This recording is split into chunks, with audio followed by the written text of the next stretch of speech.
Assalamualaikum warahmatullahi wabarakatuh. Shalom, Om Swastiastu, Namo Buddhaya, salam kebajikan bagi kita semua. Yang terhormat, Bapak Doni selaku dosen mata kuliah Sejarah Interior. Perkenalkan kami dari kelompok satu yang beranggotakan saya, Seira Hanuma Zahra dengan NIM 1060324000066. Perkenalkan, nama saya Renata Bilkis Albisyairi dengan NIM 1060324000079. Dengan saya Sofi Zaro Makviro dengan NIM 1060324000070. Perkenalkan, saya Nabila Hilmi dengan NIM 1060324000102. Perkenalkan, saya Kaila Akmalika dengan NIM 1060324000159. Perkenalkan, nama saya Naisha Kurota Ayun, NIM saya 1060324000177. Baik, di sini kami akan menjelaskan mengenai sejarah interior pada masa Hindu-Buddha India. Awal mula sejarah interior Hindu-Buddha di India. Arsitektur India kuno berkisar dari zaman perunggu India hingga sekitar tahun 800 Masehi. Pada titik akhir ini, agama Buddha di India telah sangat menurun dan agama Hindu menjadi dominan. Dan gaya bangunan religius dan sekuler telah mengambil bentuk dengan variasi regional yang besar, yang sebagian besar tetap dipertahankan bahkan setelah beberapa perubahan besar yang disebabkan oleh kedatangan Islam pertama dan kemudian orang Eropa. Banyak arsitektur India awal yang terbuat dari kayu, yang hampir selalu lapuk atau terbakar, atau batu bata yang sering diambil untuk digunakan kembali. Oleh karena itu, sejumlah besar arsitektur batu India yang pada dasarnya dimulai sekitar tahun 250 sebelum Masehi sangat penting karena sebagian besarnya jelas mengadaptasi bentuk dari bangunan kontemporer yang tidak ada contohnya yang tersisa. Ada juga sejumlah situs penting di mana denah lantai masih ada untuk digali, tetapi bagian atas bangunan telah hilang. Next.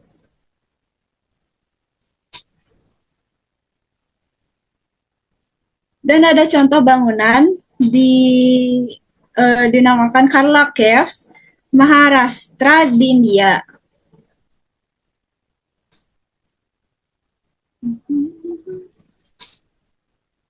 Selanjutnya ada faktor sosial dan budaya.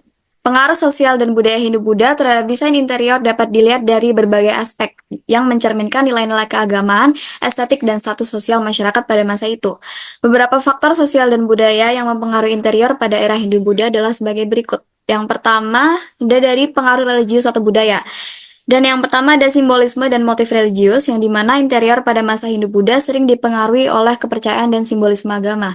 Di Indonesia, misalnya candi-candi seperti Borobudur dan Prambanan memperlihatkan pengaruh kuat dari ajaran-ajaran Buddha dan Hindu dalam struktur dan dekorasinya. Seperti dewa-dewa Hindu, seperti Shiva, Wisnu, Brahma, atau Buddha yang mengisyaratkan hubungan antara manusia dan dunia spiritual.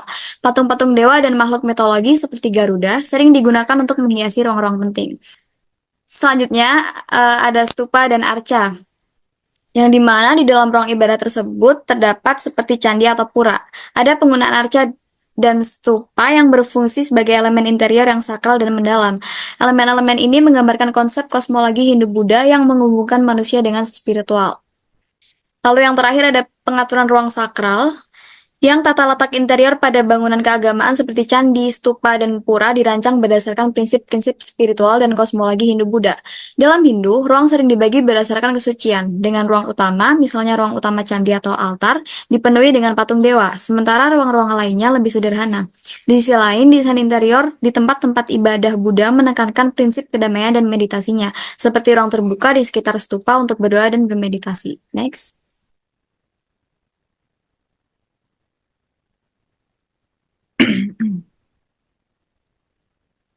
Selanjutnya yaitu status sosial dan kelas masyarakat. Yang pertama, ada ruang berdasarkan status sosial. Pada masa Hindu-Buddha, ada hubungan erat antara interior dan status sosial. Penggunaan bahan bangunan yang mahal dan dekorasi yang mewah biasanya dipakai oleh bangsawan atau kelompok elit, sedangkan rakyat biasa menggunakan bahan-bahan yang lebih sederhana. Interior di rumah-rumah bangsawan atau raja, misalnya, dilengkapi dengan patung, ukiran, dan dekorasi yang lebih halus serta furniture yang mewah. Lalu yang kedua ada perbedaan dalam penataan ruang, di mana rumah-rumah masyarakat pada zaman Hindu-Buddha di Indonesia memiliki struktur interior yang sederhana dan fungsional, sementara tempat tinggal bangsawan atau penguasa mungkin memiliki ruang yang lebih luas dengan ornamen yang lebih rumit. Penataan ruang juga mengindikasikan hierarki sosial, di mana ruang-ruang tertentu digunakan untuk upacara keagamaan, pertemuan penting, atau istirahat, yang mencerminkan kedudukan pemilik ruang. Next. Berikut faktor ekonomi pada era Hindu dan Buddha India. 1. Perdagangan dan hubungan ekonomi antar wilayah. Pada era Hindu dan Buddha, India memiliki hubungan perdagangan yang kuat dengan berbagai wilayah di Asia dan Timur Tengah. 2. Perlindungan dan patronase raja-raja dan keluarga kerajaan.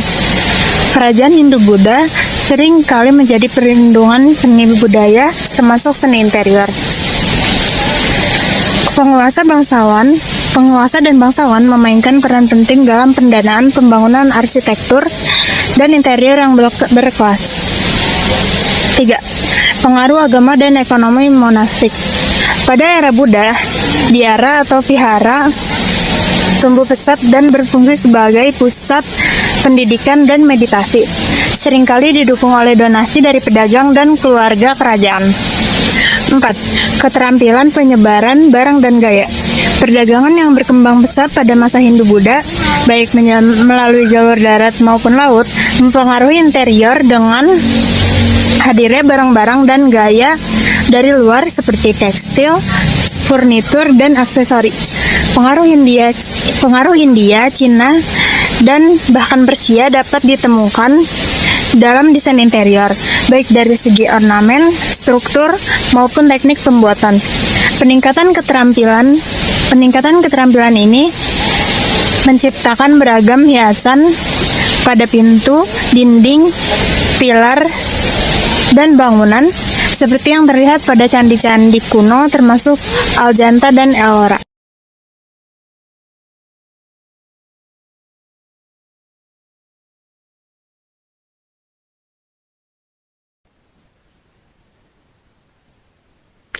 Baik, selanjutnya ciri khas dan makna interior Hindu-Buddha di India. Pada abad ketiga sebelum Masehi, menyatu dengan arsitektur Helenistik dan Romawi, kubah berbentuk arsitektur Buddha seperti Sanchi stupa besar di Sanchi dibangun sebagai monumen kenangan dengan repositori artefak suci, pahatan batu dang, dan kuil gua yang unik, dan arsitektur di Ajanta Ellora meningkatkan gaya arsitektur India.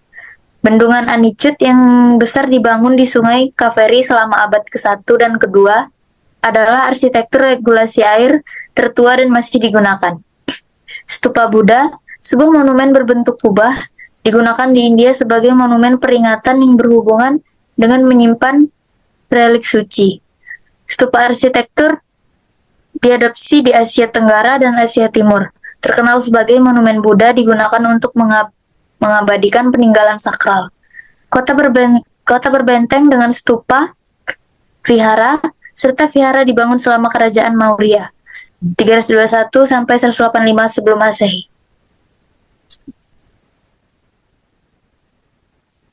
Bentuk stupa ini menyerupai gunung yang mempunyai makna tentang menuju kebebasan atau pencapaian pencerahan.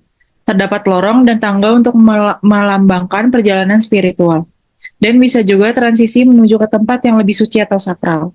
Struktur bangunannya juga cenderung berlapis-lapis, yang terdapat makna bahwa perjalanan spiritual tersebut dijalankan secara bertahap. Lingkaran yang berulang. Ukiran tersebut memiliki makna waktu tidak terhingga, menunjukkan putaran hidup dari mulai kelahiran, kehidupan, kematian, dan reinkarnasi, menurut inti ajaran agama Hindu dan Buddha. Suatu ruangan pasti terdapat ventilasi ataupun pencahayaan. Dalam arsitektur Hindu-Buddha, pencahayaan tersebut menciptakan suasana spiritual yang mendalam, terutama di tempat beribadah. Dan sering juga kita temui dalam interior Hindu-Buddha ini terdapat sumber air. Dengan adanya ini memberikan makna kesucian, kebersihan, dan regenerasi. Pembersihan atau penyucian menggunakan air juga merupakan bagian penting di dalam kegiatan keagamaan candi.